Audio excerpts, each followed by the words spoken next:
17 বছরের ফ্যাসিস্ট বিদায় করতে আমাদের 36 দিন লাগছে। মাহফুজ ভাই, আপনার মতো নাটক করিয়েন না। আপনারে বিদায় করতে আমাদের 36 মিনিটও লাগবে না।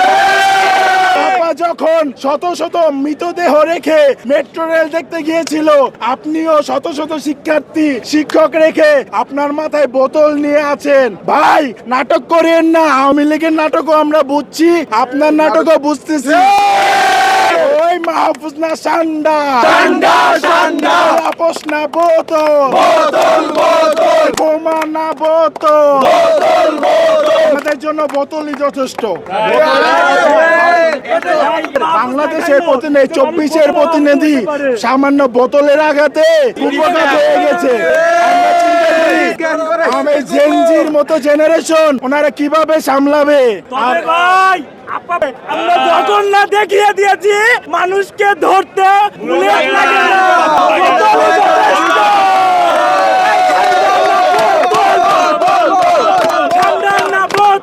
জগন্নাথকে আপনারা হল দিয়ে দেন, আবাসন ব্যবস্থা করেন, আমাদের দাবি পূরণ করেন, আমরা সুন্দর মতো সবাইকে সম্মানের সহিত চলে যাব।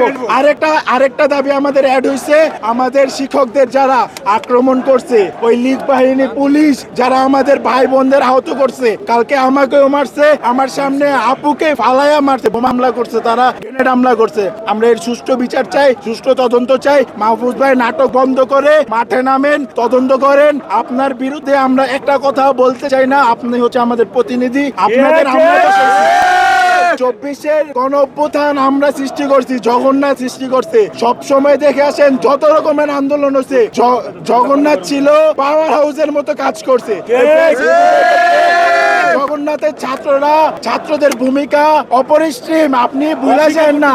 আপনাদের আমরা বসাইছি, আপনি যদি আমাদের বিরুদ্ধে যান আপনার অবস্থা ভালো হবে না।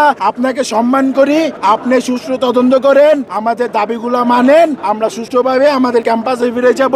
যতক্ষণ পর্যন্ত আমাদের দাবি আদায় না হয় আমরা রাজপথে থাকবো, আমরা যমুনায় থাকবো, এটাই আমার কথা।